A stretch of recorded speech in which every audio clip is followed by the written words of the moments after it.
जहाँ पे हम लोग 10 से 12 मेंबर एक बहुत ही छोटे से घर में रहते थे कि वो टाइम पे मेरा जॉब क्या था पता है आपको। मैं नीचे मतलब साड़ी की दुकान ऐसे खुलती थी सुबह 8:30 बजे।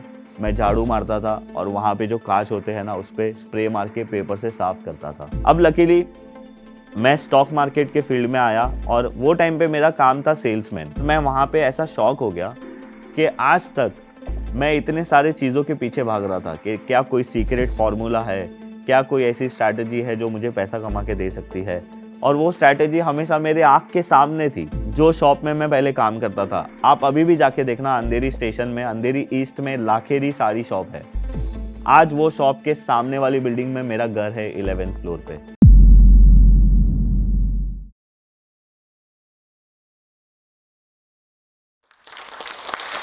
नमस्ते दोस्तों, मेरा नाम है विजय ठक्कर और मैं हूं एक स्टॉक ब्रोकर और आप बोल सकते हो कि एक momentum short term trader.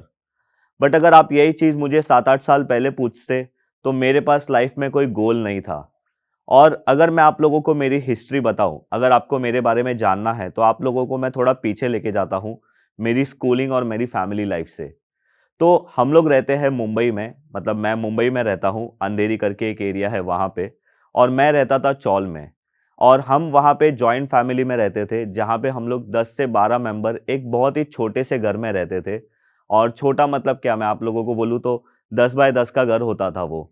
But मैं हमेशा ये सोचता था कि यही मेरी लाइफ है और ये मेरे लिए मस्त है, सही है, क्योंकि वो टाइम पे मुझे ज़्यादा कोई चीज़ों के बारे में पता नहीं था। मेरे मदर और मेरी फादर ने मुझे बहुत अच्छी तरीके से रखा। और जो मेरी स्कूलिंग हुई है वो गुजराती मीडियम से हुई है।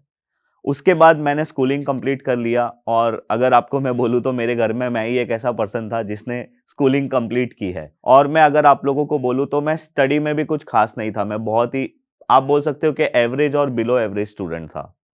अब ऐसा कॉन्फिडेंस लेके मैं आया कॉलेज के लिए। अब मैंने आप लोगों को बताया कि मैं इतना भी कोई होशियार लड़का नहीं था, मैं बहुत ही एवरेज बच्चा था, तो मुझे कोई अच्छी कॉलेज तो मिलेगी नहीं। तो कॉलेज के टाइम पे कॉलेज ढूँढने के लिए भी मेरे लिए बहुत ही स्ट्रगल था। फिर हम लोग ने एक नॉर्मल कॉलेज जो यहाँ पे वर्सोवा में है, वहाँ पे मेरा एडमिशन हो गया। अब मुझे टाइम आया ये सिलेक्ट करने का कि मुझे लाइफ में क्या करना है। पर मुझे पता नहीं था, क्योंकि अगेन मेरे फैमिली में से किसी ने भी कभी कोई ऐसा किया नहीं था और ना कभी किसी को ऐसा आइडिया था कि भाई तू एमबीए कर ले, इंजीनियरिंग कर ले। तो मैंने भी अपने फ्रेंड्स लोगों के साथ मिलके कॉमर्स में मेरा ग्रेजुएशन कंप्लीट किया। अब आया है मेरा स्ट्रगल मेरे जॉब को ढूंढने के लिए। अब जॉब ढूंढने के लिए ये डिफिकल्टी होती थी कि मैं तो एक नॉर्मल कॉमर्स ग्रेजुएट था और वो टाइम पे मुझे अभी पता है कि 2008 में बहुत ही बड़ी क्राइसिस चल रही थी, ग्लोबली रिसेशन चल रहा था। तो मेरे लिए जॉब ढूंढना एक बहुत ही बड़ा मुश्किल काम था। मुझे जॉब नहीं मिल रहा था। तो मैं मतलब जनरली मेरा डेली रूटीन क्या होता था, सुबह उठो, पेपर पेपर देखो और पेपर में जो भी जॉब्स के लिए आर्टिकल आए हैं उसके लिए सर्च करो और वहां जाके जॉब के लिए ट्राई करो। पर मुझे जॉब ही नहीं मिल पा रहा था। और वो टाइम पे हमारे इंडिया में कॉल सेंटर और ऐसी सारी चीज़ें बहुत आई थी। तो मैं हमेशा मतलब किसी कॉल सेंटर में जाता था, वहाँ पे भी इंटरव्यू देता था। बहुत सारी ऑफ़िसेज़ में गया, वहाँ पे भी इंटरव्यू दिया। एक टाइम तो ऐसा आया था कि मैं अपने जेब में अपना रिज़्यूम लेके घूमता था और मुझे जॉब मतलब अगर मुझे दिखा कि कोई ऑफ़िस है तो मैं वहाँ पे जाके सीधा पूछ लेता था कि भाई कोई जॉब ओपनिंग है, कोई वैकेंसी है तो आप मुझे बताइए। बट अनफॉर्च्युनेटली मुझे जॉब नहीं मिलती थी। अब मेरे लिए ये बहुत ही डिफ़िकल्ट टाइम था क्योंकि मेरी कॉलेज ख़त्म होके ऑलमोस्ट 7-8 महीने हो गए थे और मुझे कोई भी जॉब नहीं मिल पा रही थी। तो मैंने फिर डिसाइड किया कि अभी मुझे जो भी जॉब मिलेगी मैं करूँगा और एटलीस्ट अपने घरवालों को मैं रिटर्न में कुछ ना कुछ दूँगा। तब मेरे कुछ जान-पहचान वाले लोग थे ना, उन्होंने मुझे बताया कि अरे तू ऐसे क्यों नहीं करता है कि हमारे यहाँ पे अंधेरी स्टेशन पे बहुत सारी दुकानें हैं। तो मुझे बोला कि क्यों तू जाके ट्राई नहीं करता है, अगर तुझे सिर्फ़ थोड़े टाइम के लिए जॉब करना है तो वहाँ पे भी कर ले। तो मैंने एक साड़ी की शॉप थी अंधेरी स्टेशन पे, आज भी है लाखेरी। वहाँ पे मैंने ऑलमोस्ट 3 से 4 महीना काम किया था। और आप बिलीव नहीं करोगे कि वो टाइम पे मेरा जॉब क्या था पता है आपको? मैं नीचे मतलब साड़ी की दुकान ऐसे खुलती थी सुबह 8:30 बजे। मैं झाड़ू मारता था और वहाँ पे जो काँच होते हैं ना उस पे स्प्रे मार के पेपर से साफ करता था। वो टाइम पे मैं बहुत रो मतलब अंदर से मैं रोता था कि क्या ये मेरी लाइफ है? क्या मैंने ये सारी चीज़ इसलिए की है? क्योंकि भले मेरी फैमिली लोअर मिडल क्लास थी, पर उन्होंने कभी मुझे ऐसी प्रॉब्लम कभी होने नहीं दी थी। और वो टाइम पे मैंने डिसाइड किया था कि मैं अपने लाइफ में कुछ बड़ा करूँगा। तो वो मेरी लाइफ का एक ऐसा पीरियड था, जहाँ पे मैंने बहुत सारी चीज़ों को रियलाइज़ करना शुरू किया था। अब एक दिन क्या हुआ कि हमारे यहाँ पे एक फैमिली प्रोग्राम था, तो वहाँ पे मैं गया था। वहाँ पे मेरे जो अंकल थे ना, उन्होंने मुझे ऐसे ही पूछा, एक कज़िन अंकल थे। उन्होंने पूछा कि बेटा तू क्या कर रहा है आजकल? तो मैंने बोला कि अंकल अभी तो कुछ नहीं कर रहा हूँ, और मैं जो साड़ी की जॉब कर रहा था वो मैं किसी को बताता भी नहीं था, क्योंकि मुझे खुद शर्म आती थी। तो मैंने उनको बोला कि अभी कुछ नहीं कर रहा हूँ, अगर आपको कोई जान-पहचान में कोई हो तो मुझे बताइए, मैं जाके जॉब कर लूँगा। और उन्होंने मुझे एक जगह पे भेजा, उन्होंने मुझे मोतीलाल ओसवाल करके एक ब्रोकर है, वहाँ पे उन्होंने मुझे बोला कि वहाँ पे जा, वहाँ पे कुछ ओपनिंग्स है अभी वहाँ पे। तो मैं वहाँ पे गया और वहाँ पे मैंने इंटरव्यू दिया, और मुझे आज भी याद है, मैंने पिंक कलर का शर्ट पहना था और ग्रे कलर की पैंट पहनी थी, क्योंकि मेरे पास फॉर्मल कपड़े थे ही नहीं। तो मैंने एक शॉप से जाके मैंने मम्मी-पापा से पैसे लेके वो कपड़े खरीदे थे, और मैंने वो शर्ट और पैंट पहन के इंटरव्यू दिया था, और वहाँ पे मेरा इंटरव्यू में सिलेक्शन हो गया था। अभी मुझे ऐसा लग रहा था कि मेरा इंटरव्यू में सिलेक्शन हो गया है, मैं कितना लकी हूँ, मेरे लिए कितनी अच्छी बात है। बट 3-4 महीने बाद मुझे ये पता चला कि वो जॉब जो था, मतलब मुझे सेल्समैन का जॉब मिला था। बट मुझे थोड़े महीनों के बाद ये पता चला कि वहाँ पे सेल्समैन तो लोग किसी को भी रख लेते हैं। अगर आपने 3-4 महीना परफॉर्मेंस नहीं दिया तो आपको जॉब से निकाल देते हैं। बट मैंने फिर सोचा कि नहीं, अभी अगर मुझे ये जॉब मिली है, और आप सोचो, जो पर्सन मतलब एक दुकान में झाड़ू मार रहा है, काँच साफ कर रहा है, अगर उसको कॉर्पोरेट लाइफ में एक जॉब मिली है, तो वो उसको ज़रूरी नहीं छोड़ेगा। अब वो टाइम पे मेरी सैलरी थी 6-7 हज़ार रुपया, और वो सैलरी से मैंने अपने ज आप बोल सकते हो कि लाइफ शुरू की। अब लकीली मैं स्टॉक मार्केट के फील्ड में आया, और वो टाइम पे मेरा काम था सेल्समैन। अब वो टाइम पे क्या होता था ना, सीआरएम करके एक सॉफ्टवेयर है। हम लोगों को 200 से 300 नंबर रोज़ मिलता था, और मुझे रोज़ कॉल करना होता था और मुझे एक पर्सनल टेबल भी नहीं मिला था। हम लोग 3 लोग थे, एक कंप्यूटर शेयर करते थे एज़ अ सेल्समैन, और हमारा काम ये होता था कि सुबह ऑफ़िस आओ, कॉलिंग करो, मीटिंग फिक्स करो, और क्लाइंट्स के पास जाके डीमैट और ट्रेडिंग अकाउंट खोलो। अभी आज के ज़माने में तो आप 2 मिनट में डीमैट और ट्रेडिंग अकाउंट घर बैठे खोल लेते हो। बट 2008 और 2009 की मैं बात कर रहा हूँ। वो टाइम पे ऑलमोस्ट मतलब 50 से 60 पेजेस वाले फॉर्म आते थे। उसमें आपके 50-60 सिग्नेचर होते थे, और वो सिग्नेचर ओपन होने के मतलब वो सिग्नेचर करने के बाद, डॉक्यूमेंट्स देने के बाद आपके अकाउंट ओपन होते थे। अब वो टाइम पे जॉब में मुझे इतना प्रेशर था कि भाई हमें हर महीने 40 से 50 अकाउंट खोलना है, और हमारी रोज मीटिंग होती थी। मेरे जो बॉस थे अभिजीत साल्वी, मैं आज उनकी बहुत रिस्पेक्ट करता हूँ, पर वो टाइम पे मुझे बहुत गुस्सा आता था, क्योंकि ऑब्वियसली उनको भी प्रेशर होता होगा और वो प्रेशर हम पे देते थे। और एक दिन ऐसा हुआ कि मेरे मेरे मेरे मतलब मंथ एंड का टाइम था, और हमारा टारगेट कंप्लीट होने के लिए मेरे 2-3 अकाउंट बाकी थे। और मेरे बॉस ने मुझे बोला था कि अगर ये टारगेट कंप्लीट नहीं हुआ तो ये मंथ मैं तुझे जॉब से निकाल दूँगा। क्योंकि हर महीने हम लोगों को ये धमकी मिलती थी। अभी मुझे पता चला है कि ये धमकी थी, बट वो टाइम पे मैं ये सारी चीज़ों को बहुत सीरियसली लेता था, क्योंकि आप सोचो, वो लड़का जिसको एक मुश्किल से जॉब मिला है, और उसको ऐसे बोलते हैं कि अगर ये टारगेट कंप्लीट नहीं हुआ तो जॉब से निकाल देंगे, तो उसके लिए वो कितना पेनफुल होता होगा। तो एक दिन क्या हुआ ना, मेरी ऑफ़िस थी चर्च गेट में, और मैं सुबह वहाँ पे पहुँचा था, और मेरी मीटिंग थी 10 बजे। चरनी रोड पे, और मेरे क्लाइंट ने मुझे बोला कि अगर आप 10 बजे के बाद अगर 1 मिनट भी लेट आए तो मैं यहाँ से चला जाऊँगा, क्योंकि मुझे दूसरी और जगह जाना है, वो अर्जेंट है, और मुझे सिर्फ़ 1 अकाउंट चाहिए था अपने टारगेट को कंप्लीट करने के लिए। अब मैंने घाई-घाई में चर्च गेट से गलती से स्लो की जगह पे फ़ास्ट ट्रेन पकड़ ली थी, और मैंने रियलाइज़ किया कि चनी रोड स्टेशन आने पर कि ये ट्रेन स्लो तो हुई है पर रुक नहीं रही है। एंड बिलीव मी, मैं वो ट्रेन से मतलब थोड़ी और ज़्यादा स्लो हुई ना, तो मैंने थोड़ा मतलब फ़ास्ट ट्रेन में उतरने की कोशिश की, और मैं गलती से वहाँ पे मतलब ऑब्वियसली मैं गिर ही जाता था।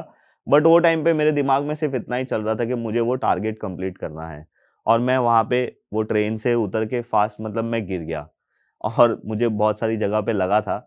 बट फिर भी मैंने वो क्लाइंट के पास जाके उसका अकाउंट ओपन किया, और मैं फिर फाइनली ये चीज़ मैंने मेरे बॉस को आज तक कभी नहीं बताई है, अदरवाइज़ वो मेरे पे वही टाइम पे शायद जॉब से निकाल देते। तो ऐसा प्रेशर मेरे जॉब में था। अभी टाइम आया मेरा 2011 का।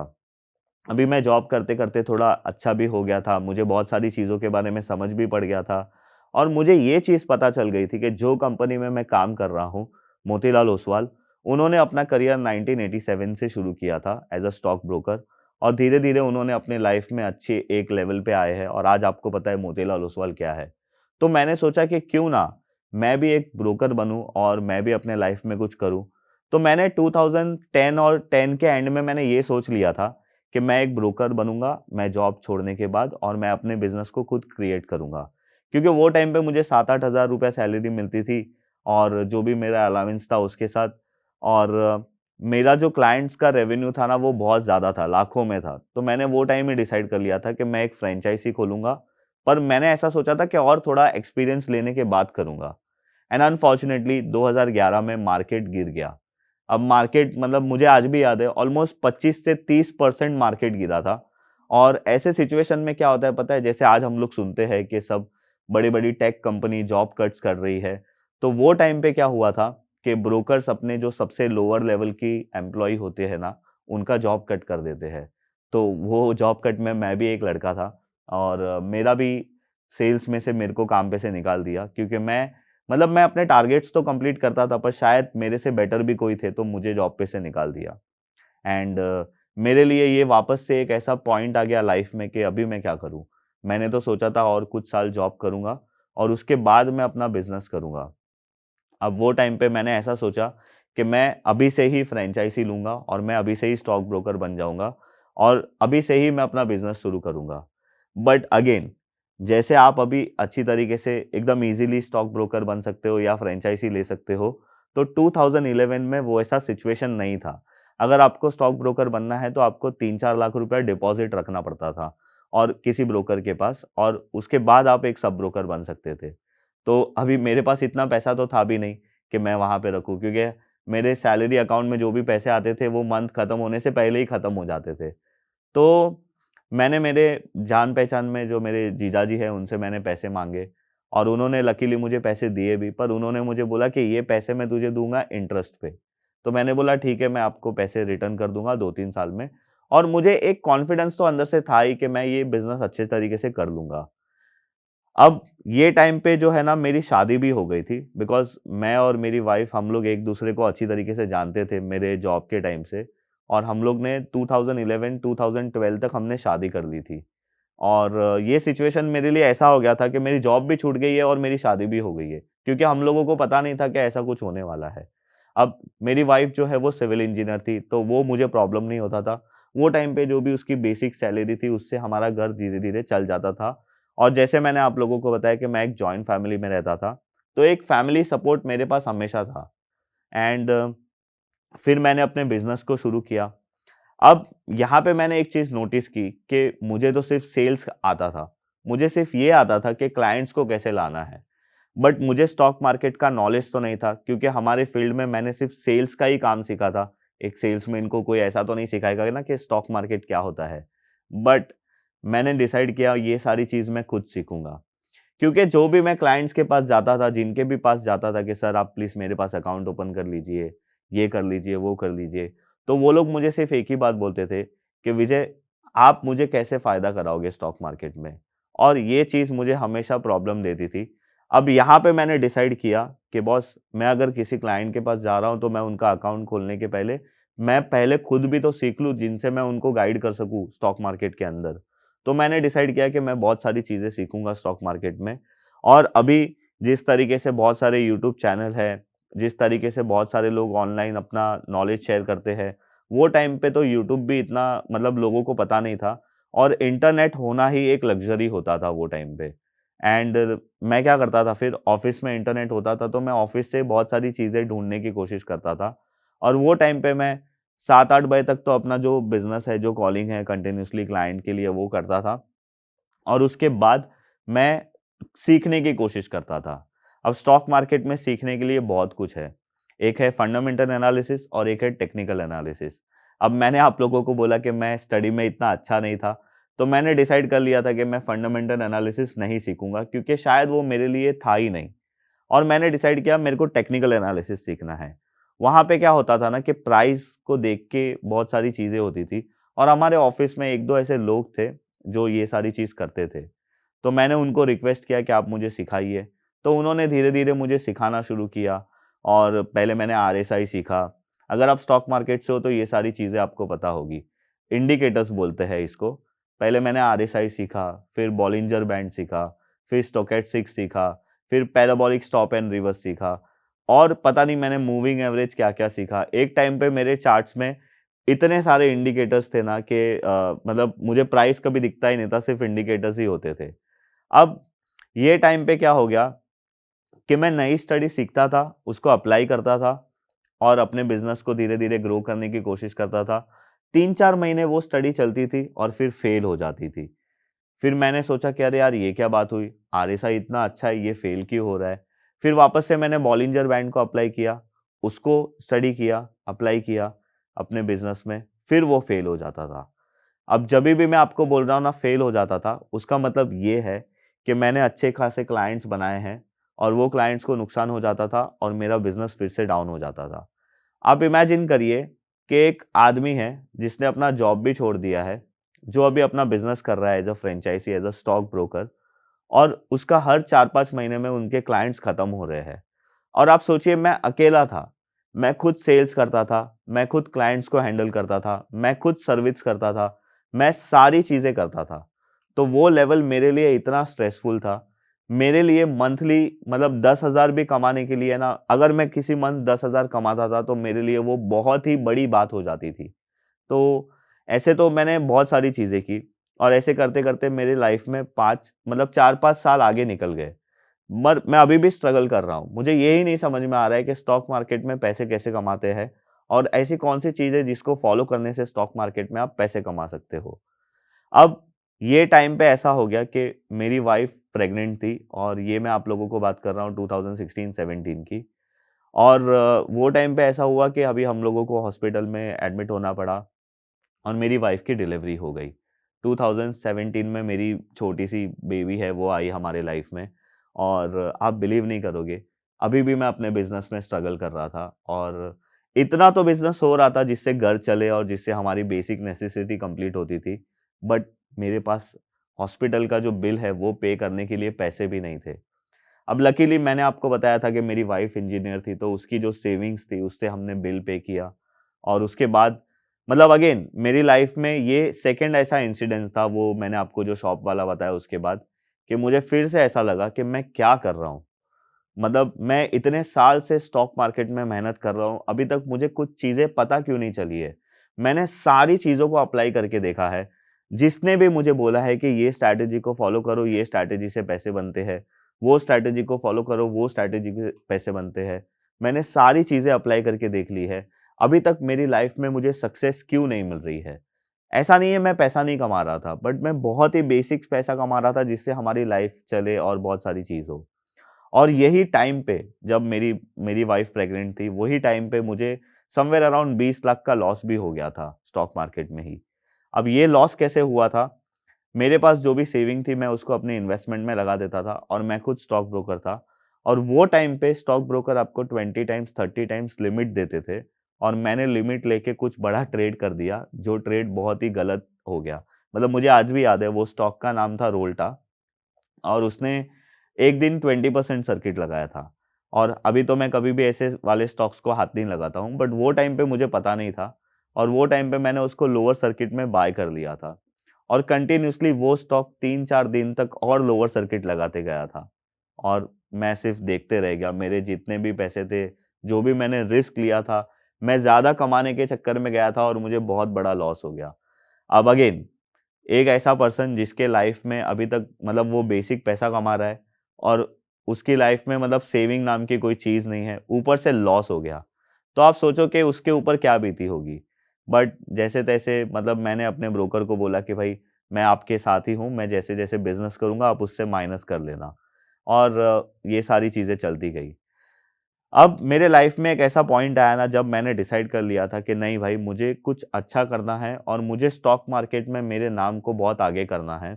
बिकॉज़ अब बहुत सारी चीज़ें स्टडी करके देख ली। अब आप बोल सकते हो ना कि एक सक्सेसफुल आदमी को कभी भी आप पूछोगे ना कि भाई आप सक्सेसफुल कैसे बने?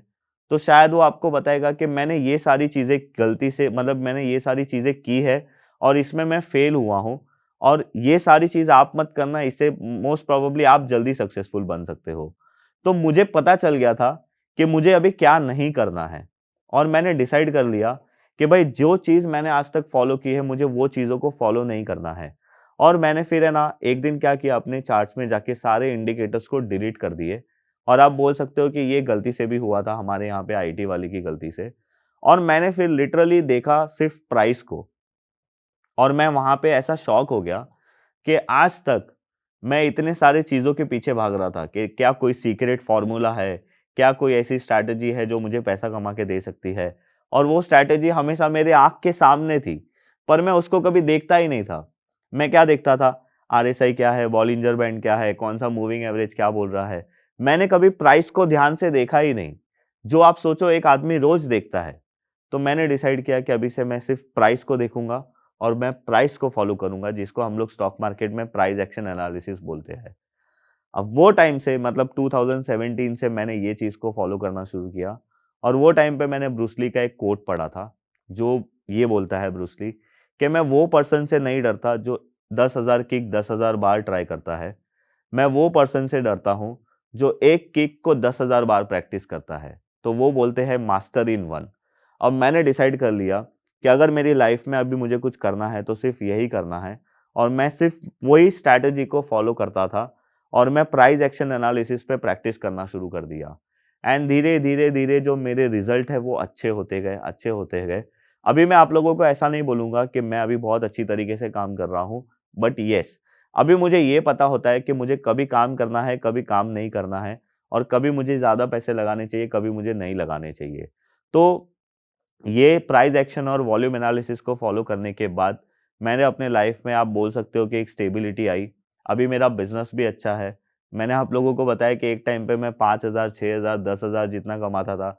अभी मैं महीने के 10-15 लाख रुपए कमाता हूँ, और अभी आप बोल सकते हो कि मैं पीसफुली पैसा कमाता हूँ। और आपको एक बात बताऊँ, जो शॉप में मैं पहले काम करता था, आप अभी भी जाके देखना अंधेरी स्टेशन में, अंधेरी ईस्ट में लाखेरी साड़ी शॉप है।